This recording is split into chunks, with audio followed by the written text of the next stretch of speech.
ሰላም ጤና ይስጥልን የተከበራችሁና የተወደዳችሁ የቻናላችን ቤተሰቦች እንደምን ቆይታችኋል? ሰዓቱ ብለን የመረጥናቸውና አጫጭር መረጃዎችን ይዘን ቀርበናል። እስከ ፍጻሜው ድረስ አብራችሁን ቆዩ። በኢትዮጵያ ዘመናዊ የሙዚቃ ታሪክ ውስጥ በተለያዩ ትውልዶች ዘንድ ከፍተኛ ተወዳጅነትን ያተረፈውና በርካታ የማይረሱ የዜማ ስራዎችን ለአድናቂዎቹ ያበረከተው አንጋፋው ድምፃዊ ጎሳዬ ተስፋዬ በሀገረ እንግሊዝ የነበረውን ስኬታማ የሙዚቃ ኮንሰርት አጠናቆ ወደ ሀገሩ ቢመለስም ያልተጠበቀ የጤና እክል አጋጥሞታል። ፌዴራል ፖሊስ 40,000 ስደተኞችን በማዘዋወርና ከ1 ቢሊዮን ብር በላይ በመቀማት የተከሰሱትን 17 የእጽና የሰው ዝውውር መረብ አባላትን መዝገብ ለፍትህ ሚኒስቴር መላኩ ተገልጿል። የጦርነት ድባብ እየተሰማ ነው። በትግራይ ክልል በሁሉም አካባቢዎች ከባለፈው እሁድ ጀምሮ ውይይት እየተካሄደ ይገኛል። ህዝቡና ወጣቱ ለጦርነት እንዲዘጋጅ ከሁሉም አመራሮች በግልጽ እየተነገራቸው ይገኛል። ተጨማሪ ይዘናል። ታጥረው የተቀመጡ መሬቶች ላይ በሚቀጥሉት 2 ወራት ውስጥ እርምጃ እንደሚወሰድ ከንቲባ አዳነች አቤቤ አስጠነቀቁም። የአዲስ አበባ ከተማ አስተዳደር ታጥረው ያለምንም አገልግሎት በተቀመጡ መሬቶች ላይ አስፈላጊውን ማጣራት በማካሄድ በሚቀጥሉት 2 ወራት ውስጥ ጥብቅ እርምጃ እንደሚወሰድ ከንቲባ አዳነች አቤቤ አስታወቁም።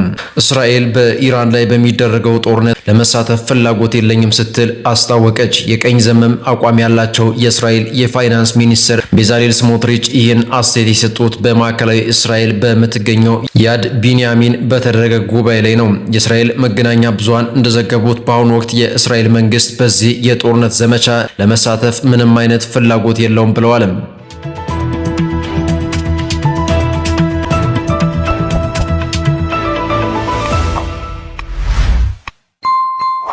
በኢትዮጵያ ዘመናዊ የሙዚቃ ታሪክ ውስጥ በተለያዩ ትውልዶች ዘንድ ከፍተኛ ተወዳጅነትን ያተረፈውና በርካታ የማይረሱ የዜማ ስራዎችን ለአድናቂዎቹ ያበረከተው አንጋፋው ድምፃዊ ጎሳዬ ተስፋዬ በሀገረ እንግሊዝ የነበረውን ስኬታማ የሙዚቃ ኮንሰርት አጠናቆ ወደ ሀገሩ ቢመለስም ያልተጠበቀ የጤና እክል አጋጥሞታል። አርቲስቱ ወደ አዲስ አበባ ቦሌ ዓለም አቀፍ አውሮፕላን ማረፊያ ሲደርስ በደረሰበት ድንገተኛ መታወክ ምክንያት በተሽከርካሪ ወንበር ለመግባት የተገደደ ሲሆን በራሱ ይፋ የፌስቡክ ገጽ ላይ ታምሜ ገባው ስለ ሁሉም ነገር ግን እግዚአብሔር ይመስገን የሚል መልእክት ከአንድ የኢትዮጵያ አየር መንገድ ባልደረባ ጋር በተሽከርካሪ ወንበር ላይ ተቀምጦ ከተነሳው ፎቶግራፍ ጋር አያይዞ አጋርቷል። በአስደናቂ የድምጽ ብቃቱና በዜማዎቹ ውበት የበርካታ አድናቂዎች ልብ መማረክ የቻለው የድምፃዊ ጎሳዬ ተስፋዬ የጤና ሁኔታ መታወቅ በበርካታ የስነ ጥበብ አፍቃሪዎች ዘንድ ስጋትንና ሐዘንን ፈጥሯል። ለኢትዮጵያ ሙዚቃ እድገት ከፍተኛ አስተዋጽኦ ላበረከተው ለውድ አርቲስት ጎሳዬ ተስፋዬ ፈጣሪ ሙሉ ጤንነቱንና ምህረቱን እንዲልክለት እየተመኘን በፍጥነት አገግሞ ወደ ተወደደው የጥበብ ስራው እንዲመለስ መልካም ምኞታችንን እናስተላልፋለን።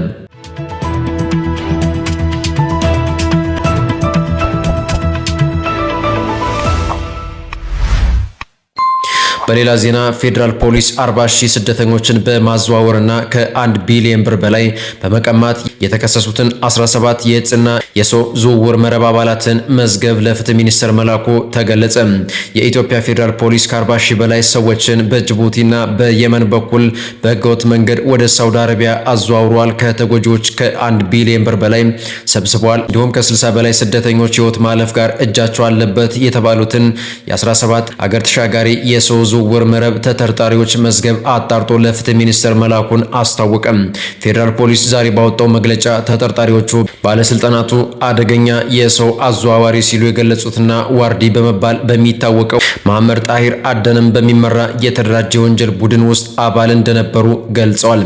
ፖሊስ እንደገለጸው መርማሪዎቹ ቡድኑ የሰው ዝውውር የመፈጸም ዓላማ ያለው የወንጀል ድርጅት ማቋቋሙንና ከተለያዩ የኢትዮጵያ ክፍሎች ስደተኞችን በመመልመልና በመጓጓዝ ረገድ ማዕከላዊ ሚና መጫወቱን አረጋግጠዋል።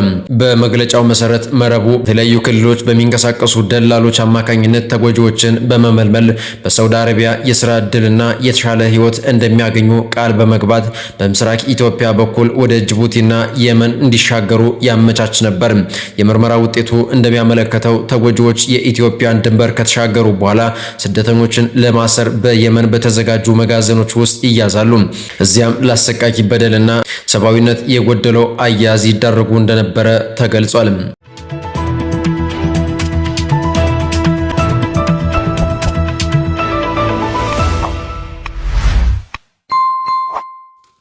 በትግራይ ክልል በሁሉም አካባቢዎች ከባለፈው እሁድ ጀምሮ ውይይት እየተካሄደ ይገኛል። ህዝቡና ወጣቱ ለጦርነት እንዲዘጋጅ ከሁሉም አመራሮች በግልጽ እየተነገራቸው ይገኛል።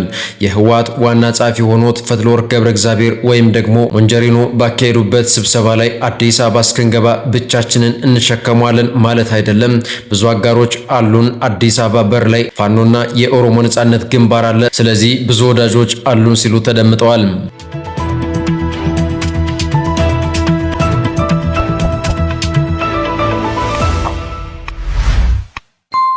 ታጥረው የተቀመጡ መሬቶች ላይ በሚቀጥሉት 2 ወራት ውስጥ እርምጃ እንደሚወሰድ ከንቲባ አዳነች አቤቤ አስጠነቀቁም።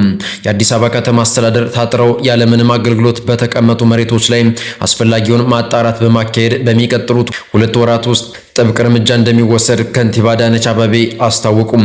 ከንቲባዋ ይህን የገለጹት ለተከታታይ 3 ቀናት ሲካሄድ በነበረው የከተማ አስተዳደሩ የ5 ዓመታት ስትራቴጂካዊ እቅድና የ2018 በጀት ዓመት አፈጻጸም ግምገማ ማጠቃለያ መድረክ ላይ ለተነሱ ጥያቄዎች ምላሽ በሰጡበት ወቅት ነው። ከንቲባ አዳነች በገለጿቸው አዲስ አበባ መሬት አጥሮ የሚቀመጥባት ከተማ እንዳትሆን ከዚህ ቀደም መግባባት ላይ ደርሰናል ካሉ በኋላ ይህን ስምምነት ጥሰው ድጋሚ አጠራጥረው የሚያስቀምጡ አካላት ምንም አይነት ተጨማሪ እድል ሊሰጣቸው እንደማይገባ በአጽንኦት ተናግረዋል። የወጡ ህጎችና ደንቦች መሬት ላይ እንዲተገበሩ በማድረግ የለሙ መሰረተ ልማቶችን በተገቢው ሁኔታ ለተፈለገው ዓላማ እንዲውሉ እየተደረገ መሆኑን አስረድተዋል።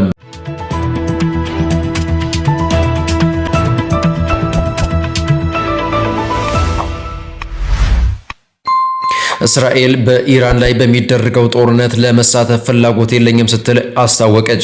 የቀኝ ዘመም አቋም ያላቸው የእስራኤል የፋይናንስ ሚኒስትር ቤዛሌል ስሞትሪች ይህን አስተያየት የሰጡት በማዕከላዊ እስራኤል በምትገኘው ያድ ቢንያሚን በተደረገ ጉባኤ ላይ ነው። የእስራኤል መገናኛ ብዙሃን እንደዘገቡት በአሁኑ ወቅት የእስራኤል መንግስት በዚህ የጦርነት ዘመቻ ለመሳተፍ ምንም አይነት ፍላጎት የለውም ብለዋል። አሁን ያለው ሁኔታ ለእኛ ምቹ ነው፣ ስለዚህ ራሳችንን ወደዚህ ሁኔታ ለመክተት ምንም ፍላጎት የለንም፣ ለማንኛውም ሁኔታ ግን ዝግጁ ነን ሲሉ አክሏል። በቀጠለው የኢራንና የአሜሪካ የተኩስ ልውውጥ የኢራን እስላማዊ አብዮታዊ ዘብ ኃይል በባህሬን ውስጥ በሚገኝ አንድ የአሜሪካ የንግድ ተቋም ላይ ጥቃት ማድረሱን አስታውቋል። ከፊል መንግስታዊ የሆነው የታስኒም የዜና ወኪል ባሰራጨው መግለጫ መሰረት የዘብ ኃይሉ አየርና የጠፈር ኃይል ክሩዝ ሚሳይሎችን በመጠቀም የአማዞን የማዕከላዊ ዳታ መሰረተ ልማት ማውደሙን ገልጿል። ኃይሉ ይህን ጥቃት የፈጸመው በቅርቡ አሜሪካ በዳርኮቢን በሚገኙ የሲቪል መሰረተ ልማቶች ላይ ላደረሰችው ጥቃት ያጻፋ ምላሽ ለመስጠት እንደሆነ አስታውቋል። በሌላ በኩል የኢራን ጦር በባህሬን የሚገኘውን የአሜሪካ የሼኪሳ ወታደራዊ ጣቢያን በድሮኖች ማጥቃቱን ማስታወቁን የመንግስት የዜና ወኪል ፈርስ ዘግቧል። እንደ ጦሩ ገለጻ ጣቢያው ለአሜሪካ የባህር ኃይል 5ኛ መርከቦች ቡድን ቁልፍ ከሆኑ ተቋማት አንዱ ሲሆን የአሜሪካን ወታደራዊ እንቅስቃሴዎች ማዕከል ሆኖ ያገለግላል።